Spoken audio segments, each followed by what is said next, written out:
D'abord, l'islam est né et s'est développé dans la violence. Et cette violence a presque toujours pris la forme de guerre civile. Toujours.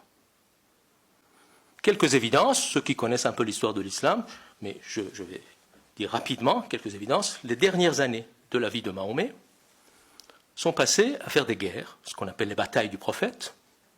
Ces batailles étaient dirigées contre sa propre tribu, Quraysh, tribu mécoise, et à l'intérieur de ces tribus, tout le monde est parent de tout le monde. C'est-à-dire les guerres, les batailles du prophète étaient dirigées contre ses oncles, ses cousins, ses neveux, etc., etc. Donc, guerre civile. Le prophète meurt, selon certaines traditions, empoisonné, donc peut-être de mort violente. La question de sa succession donne naissance à des violences extrêmement fortes, dans lesquelles sa propre fille, la fille de Mahomet, meurt à cause de ces violences sur la succession du prophète, Fatima. Premier calife, Abou Bakr. Pendant son règne se déclenchent ce qu'on appelle les guerres de l'apostasie. C'est un terme impropre parce qu'il n'y a pas encore une religion pour qu'on la renie, n'est-ce pas? On oublie souvent qu'une religion, pour être acceptée pour tout le monde, pour être institutionnalisée, met plusieurs siècles, n'est-ce pas? Donc 2 ans après la mort du prophète, il n'y a pas d'islam. Donc il n'y a pas d'apostasie. Mais simplement, beaucoup de ces adeptes, comme cela se passait depuis toujours en Arabie, après la mort d'un homme charismatique, voulaient retourner simplement à leurs croyances ancestrales. Et donc, le premier calife veut les en empêcher, ce qui aboutit à des guerres absolument abominables entre Arabes, et je ne dirais pas musulmans, parce qu'il n'y a pas encore de musulmans, et mahométans, c'est-à-dire les adeptes de Mahomet, donc des guerres civiles. Deuxième calife, Omar, l'artisan des grandes conquêtes, donc des guerres, qui ont été beaucoup moins violentes que les guerres entre musulmans eux-mêmes, bon, mais quand même des guerres de conquête. Omar meurt assassiné par un esclave, selon la tradition persan, donc mort violente. Troisième calife, Osman, dont le règne est marqué par ce qu'on appelle la première grande guerre civile musulmane, mais en fait il s'agit de la deuxième parce que la première a été déclenchée à la mort du prophète pour la succession. Première grande guerre civile, ou deuxième, dans laquelle est tué le troisième calife. Quatrième calife, Ali, 5 ans de règne, 3 guerres civiles absolument abominables, entre ce cousin et ce gendre de prophète et les autres compagnons du prophète, y compris ses épouses.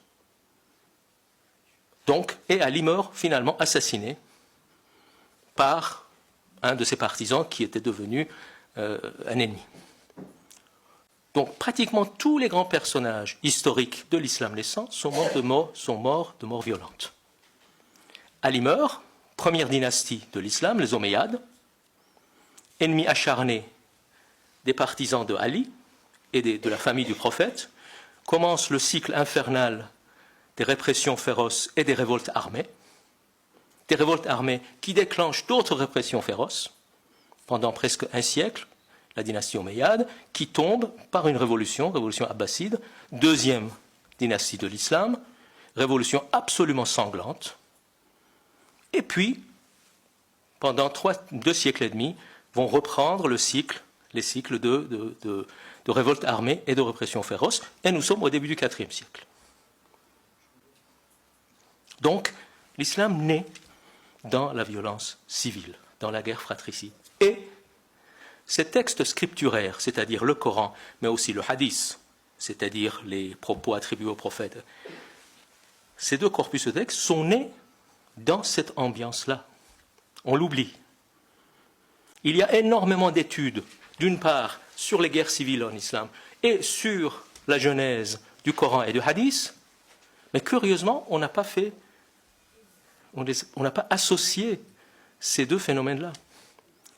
Et c'est d'autant plus curieux que, de part et d'autre, nous trouvons les mêmes personnages qui ont joué un rôle extrêmement important dans les guerres civiles et dans l'élaboration du Coran et puis du hadith. Nous retrouvons les califes, les 4 premiers califes, Ali, n'est-ce pas, Osman, et d'autres, je vais vous épargner leurs noms, mais surtout des gouverneurs extrêmement importants de l'époque omeyyade, les gouverneurs d'Irak, etc., etc.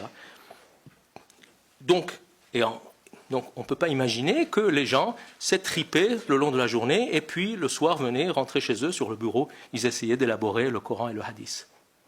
N'est-ce pas?